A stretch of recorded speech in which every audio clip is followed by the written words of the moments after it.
Ah, the sounds of the Kendricks here on Kicks 96. Clear blue skies and a pleasant 72 degrees here in Centerville. Remember, Hickman County's favorite station for country music and farm reports on the hour. Kicks 96, WNKX. Centerville is located about 55 miles southwest of Nashville. It's a rural community, rural county. A lot of people move to this county from other parts of the country. In fact, several of our members have moved here from elsewhere because of the beauty, the scenic beauty of the area. John Hood is pastor of the Centerville Seventh-day Adventist Church. Recently, John met Douglas Bates III, and the Centerville Church will never be the same. I first met Doug several weeks after he had his first contact with the church. He had done an article in the newspaper, the Hickman County Times, about our church and his visit. I write a column for our weekly paper, the Hickman County Times, and nearly 2 years ago I started on a project of trying to visit every church in Hickman County.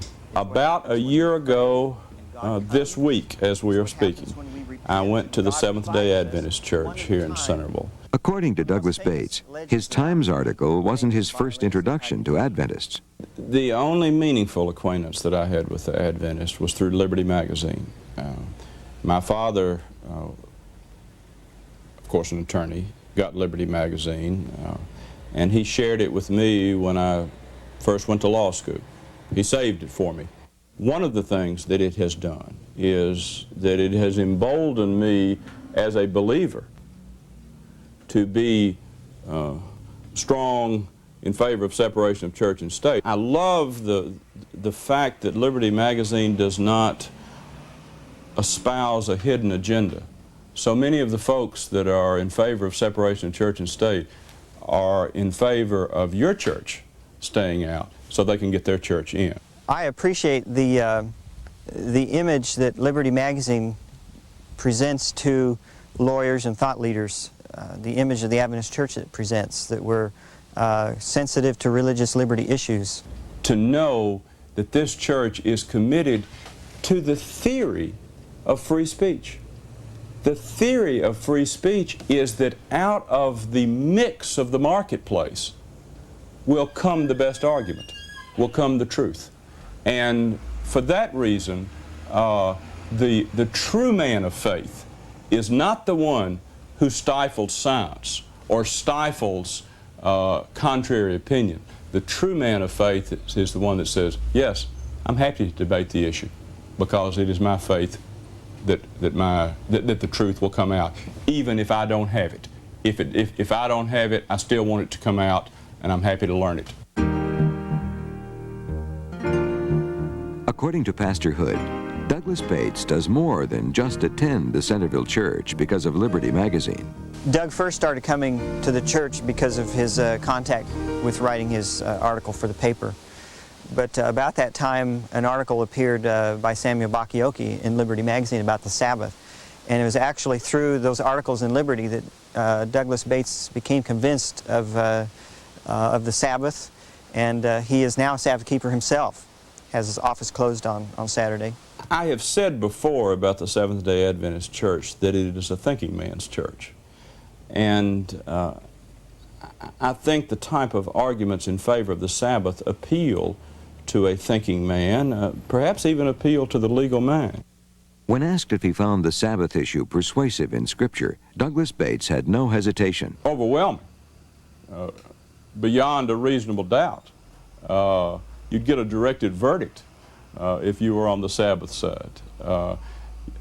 What I say is this: if God had have changed his mind about the Sabbath, I think he'd have told us. Several times Doug would get up on Sabbath morning and go and leave me in the bed. And one day he asked, he said, would you like to go with me? And I said yes, and started coming with him and enjoyed it. Molly Bates found a warm reception at the church, but was a little intimidated when she was first asked to participate in a service of humility. I think it was because it was new that it was so meaningful, but it was like humbling yourself and being someone washing their feet, being a servant to you, and it is to me what God wishes for us, to be servants to others, to do His will by being servants. And you know, it was just wonderful. And I went away and I thought, I'm sorry I felt so uncomfortable before we did it, because, as I said, it was just a beautiful experience. Douglas Bates and his family attend church on Saturday and Sunday now. Douglas, my son, who it might interest you to know that his favorite part of the service is the mission spotlight. And Sarah, age 15, who is doing the best in the family about becoming a vegetarian because she sees that it helps her figure. For the Bates family, Liberty Magazine has opened new areas of fellowship and spiritual discovery that may never have existed for them otherwise.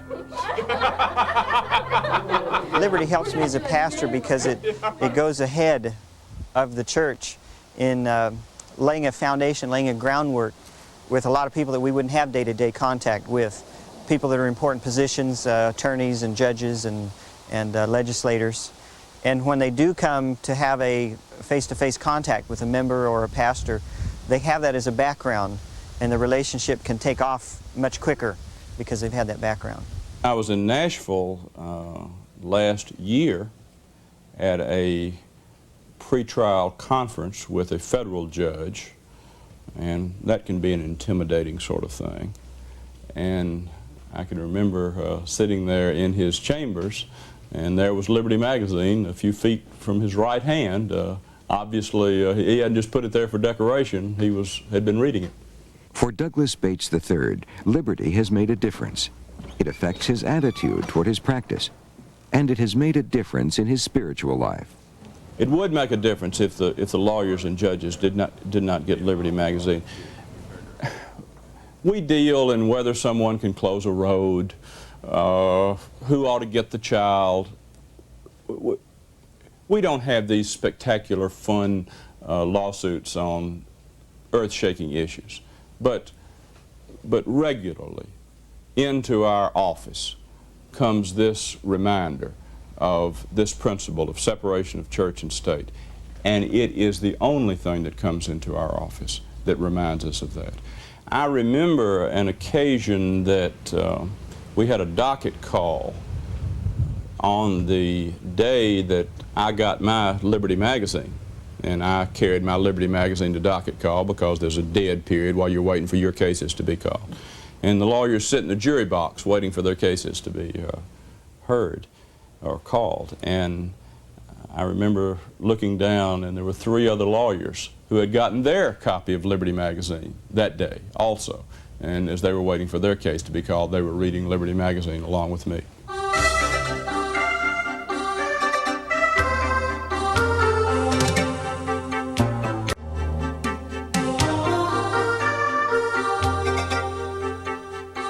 The stand that the Seventh-day Adventist Church makes on principles of separation of church and state and religious liberty, as espoused in Liberty Magazine, is what really drew me to be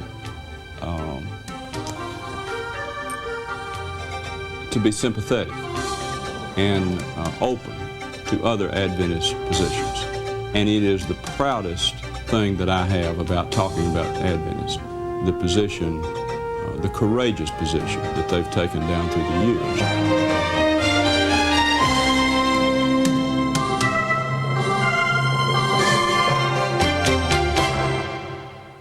Douglas Bates is just one of the thought leaders worshiping with us now because you have made liberty part of your commitment.